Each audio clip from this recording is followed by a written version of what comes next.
இந்த தடித்த வார்த்தைகள் இல்லாமல் ஒரு விவாதத்தை கொண்டு போகணும்னு நான் நினைக்கிறேன். அது என் கையில கிடையாது. இல்ல ஒரு விவாதத்தை நியாயமா உங்ககிட்ட, ஏன்னா நீங்க கண்டமே ஏற்கனவே சொல்லிட்டேன், திமுக பற்றி பேசுறீங்கன்னா நியாயம் தர்மம் இதுக்கெல்லாம் இடமே கிடையாது. திமுகவுக்கும் அதுக்கு சம்பந்தமே கிடையாது. அதனால நீங்க திமுக பத்தி பேச போறீங்கன்னா என்னிடம் இருந்து நீங்கள் அதே பாணியில் தான் பதிலை எதிர்பார்க்க வேண்டும். இன்னைக்கு ஆனா முரசொலியோட தான் நீங்க வந்திருக்கீங்க. ஆமா, முட்டாள்கள் என்ன படிக்கிறாங்கன்னு தெரிஞ்சுக்க வேண்டாமா? ஐயோ முட்டாள், எது முட்டாளா? இப்ப பாரியா இல்ல அவங்க என்ன செய்தி போடுறாங்கன்றது தெரிஞ்சுக்கணும்ன்ற ஆர்வம் இருக்கு பாத்தீங்களா? முட்டாள்கள் கூடி குழாவி என்ன பேசிக் கொண்டிருக்கிறார்கள் என்று தெரிந்து கொள்வதற்கு தான் அது. வாழ்க்கையில இவள ஒரு தடவையாச்சும் பதம் பார்க்கணும்டா. பதம் பார்க்கணும். பழனிசாமியின் பொய் பல்லிழித்து விட்டது சரி அப்படின்னு இன்னைக்கு தலையங்கம் எழுதியிருக்காங்க. சொல்றது யாரு? திமுக பொய்யை அடிப்படையாக வைத்து மட்டுமே ஒரு கட்சியை இயக்கிக் கொண்டிருக்கின்ற திமுக. பொய்யிலே பிறந்து பொய்யிலே வளர்ந்து அதிலேயே பிறந்திருக்கிறாங்க, அதிலேயே ஊறி போயிருக்கிறாங்க. ஆரியம் திராவிடம் குறித்தான விவாதத்தை ஆளுநர் எழுப்புகிறார். அதை திரு இபிஎஸ் அவர்கள்கிட்ட கேக்குறாங்க. இதையாங்க எங்கிட்ட கேக்குறீங்க? எங்கிட்ட கேட்க வேண்டியது கேளுங்க. புராணம் வரலாறுக்கே வித்தியாசம் தெரியலையே இபிஎஸ்க்கு. சரிடா மாட்டுப்பலா, நல்லா சரி. இதான் உன் கடைசி சிரிப்பு. இன்னைக்கு சாயங்காலத்துக்குள்ள உன் கடைசி சின்ன பணமாகிறது. திராவிடர் கழகத்திலிருந்து திராவிட முன்னேற்ற கழகம். திராவிடர் கழகத்தை உருவாக்கியது யார்? பெரியார். இதுதான் முரசொலி மட்டும் படிச்சா இதுதான். ஒரு அரசியல் கட்சி தலைவர் என்பவர் வரலாற்று ஆசிரியர் கிடையாது. சரியா? இப்படி ஒரு தலைவரை கொண்டு வரவா இவ்வளவு தவம் பண்ணீங்க நீங்க? வேற எப்படிப்பட்ட தலைவரை கொண்டு வரணும்? யானை வரும் முன்னே மணி ஓசை வரும் பின்னேன்னு சொல்லக்கூடிய தலைவர் வரணுமா? அதாவது ஸ்டாலின் வருவார் முன்னே, அவர் மூளை வரும் பின்னே. மூளை இல்லாதவனுக்கு எப்படியா மூளை காய்ச்சல் வரும்? இல்ல வேற எப்படிப்பட்ட தலைவரை கொண்டு வரணும்? பூனை மேல் மதில் அப்படின்ற ஒரு தலைவரை கொண்டு வரணுமா?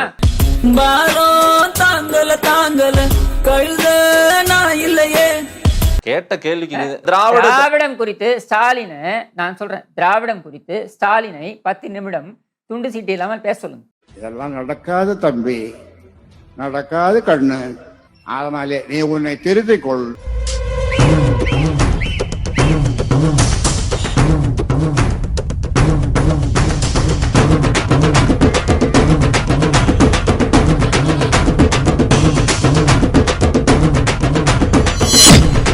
அரசியல் கட்சிக்கு தலைவர் என்பவர் எதற்காக வர வேண்டும்?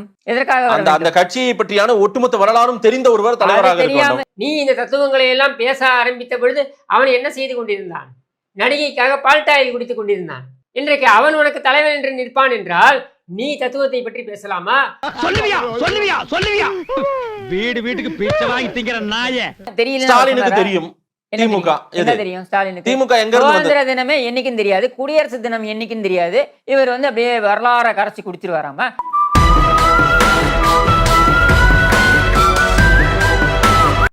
கேக்குறவன் கேனையனா இந்த மாதிரி ஒரு உதயநிதி மாதிரி சிறந்த நடிகரே இல்லைன்னு சொல்வீங்களா நீங்க? இதை நான் கேட்டுக்கணுமா? என்ன தெரியும் ஸ்டாலினுக்கு திராவிடம் பத்தி? எனக்கே சிரிப்பா இருக்கு.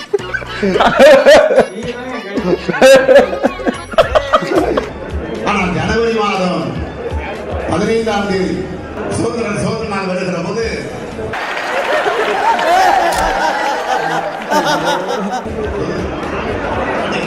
ஆகஸ்ட் 15ஆம் தேதி சோதனை நாள் வருகிற போது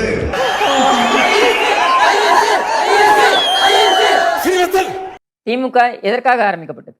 திமுக காங்கிரஸை எதிர்த்து ஆரம்பிக்கப்பட்டது. ஆமா.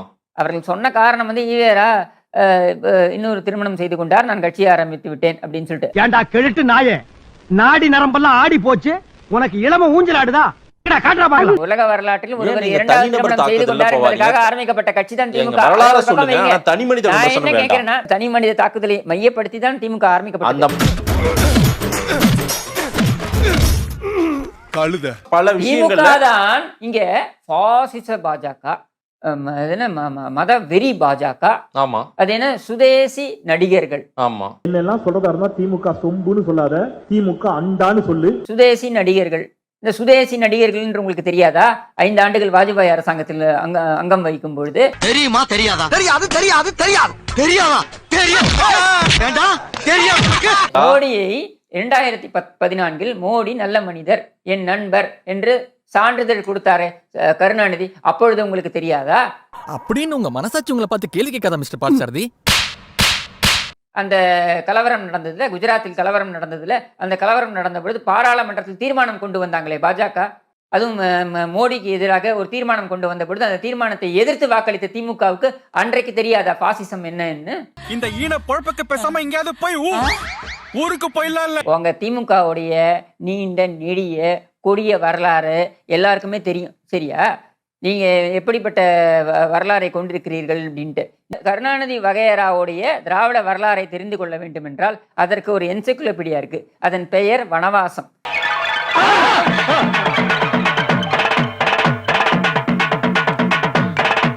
அதை போய் படித்து தெரிந்து கொள்ளுங்கள். இவர்களுடைய பிராண்டு திராவிடம் என்னன்னு. ஏன் அசிங்கப்பட்டு விட்டா நீ என்ன? வீட்டுல ஒரே சண்டை சாப்பிட முடியல, வாங்க முடியல, கண்ட மணிக்கு ஏச்சு விடுது. எங்க தான் போனபடி எங்க அத்தை கிட்ட எல்லாருமே கிளிக்க ஆரம்பிச்சாச்சு. சி நீ மனுஷனா? நீ முதலமைச்சருடைய சொந்த தொகுதியில 1000 ரூபாய் கிடைக்கலன்னு வந்து பெண்கள் வந்து வெளியில வந்து சொல்றாங்க. இல்லங்க, அவங்க கிட்ட போயிட்டு நீங்க கேளு, சொல்லுங்க ஆரியம் பெரிதா திராவிடம் பெரிதான்னு அவங்க சொல்லுவாங்க. அந்த கருணாநிதியில எனக்கு எதுக்கு, எனக்கு 1000 ரூபாயை கொடுன்னு வாங்க. கேவலமா பேசிவிட்ட ராஸ்கல். எடி செருப்ப பொய்க்கால் குதிரையை நம்பி போர்க்களத்தை எதிர்கொள்ள நினைக்கும் அதிமுகவின் உண்மை தொண்டர்களுக்கு நமது ஆழ்ந்த அனுதாபங்கள். சரி, நான் என்ன கேட்கிறேன்னா, நச்சுப்பாம்பாக இருக்கக்கூடிய இந்த ஸ்டாலின் குடும்பத்தை பற்றி திமுக உடன்பிறப்புகளான உளுத்தம் பொறுப்புகள் தெரிந்து கொள்வார்களாக.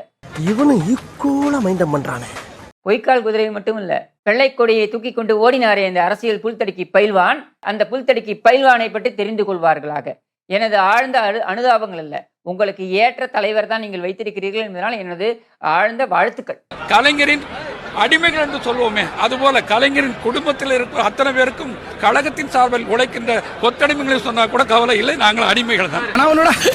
இந்த உலகத்துல சல்லடை போட்டு தேடி பார்த்தாலும் உன்ன மாதிரி ஒரு முட்டாப்பையில எங்கேயுமே பார்க்க முடியாதுடா. இந்த ஒரு தகுதி போதும்டா, சாகுற வரைக்கும் நீ இந்த வேலை செய்யறது. கட்சியில திராவிடம் பேர் வேணா தூக்கி போடுங்கன்றாங்க. நான் ஏன் போடணும்? எதுக்கு அதை வந்து தூக்கிட்டு எங்க மானத்தையும் வாங்குறீங்களேன்றாங்க. அது உங்களுக்கு மானம்னு ஒண்ணு இருந்தா அதனை வாங்குறதுக்கு, அதைத்தான் இன்பநிதி காலடியில போட்டிருக்கீங்களே.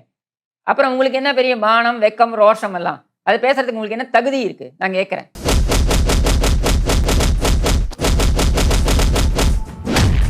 என்ன தகுதி இருக்கு? இல்ல திராவிடத்தை எங்கே நீ தூக்கி பிடித்தாய்? எங்கேயோ ஒரு இடத்துக்கு போயிட்டு காசு கொடுக்காம தகராறு பண்ணதுதான் நம்ம வரலாறு, திராவிட வரலாறு. ராத்திரி புள்ள ஏன் கூட படுத்துட்டு துட்டு கொடுக்காம ஓடி போறாண்டி. போன போட்டக்கா வெட்டு தள்ளு. அவன் போன எனக்கு என்ன, ஏன் காசையில எடுத்துட்டு போயிட்டான். அவர்தான் கலைஞர். திராவிடத்துக்கு சரியான காப்பிரைட்ஸ் இன்னைக்கு திமுக கிட்டதான் இருக்குது. கி வீரமணி சொல்லட்டும், அப்படி இல்ல அப்படின்னு. வீரமணி என்னைக்காவது அதிமுகவும் திராவிட கட்சி தான் சொல்றாரா? இப்ப சொல்றாரா?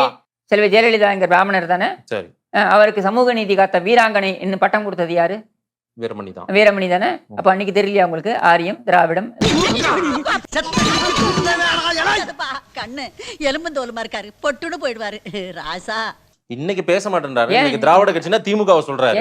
அதத்தான் ஆனா அதிமுக அவர் சொல்ல மாட்டேங்கிறாரு. இன்னைக்கு யாரு ஓசியில பிரியாணி வாங்கி கொடுக்குறாங்களோ அவருக்கு பேசுவாருங்க அவரு. அதனாலதான் அவர் ஓசி சோறு வீரமணின்னு அவருக்கு பேரே இருக்கு. எப்ப பார்த்தாலும் சோறு சோறு சோறுன்னு சோத்துக்கு பீயத்தீங்க நாய்களா. எனக்கு தெரிஞ்ச டாக்டர் புதுசா ஒரு ஆஸ்பத்திரி ஆரம்பிச்சிருக்காரு, வந்து ஒரு ஊசியை போட்டு போங்க. ஊசியை போட்டு போவா? நான் எதுக்கு ஊசி போடணும்? நீங்க முகராசியான ஆளா இருக்கீங்க, வந்து ஒரு ஊசியை போட்டு போனீங்கன்னா அப்புறம் அந்த ஆளுக்கு அதுவா வியாபாரம் ஓடிக்கும்.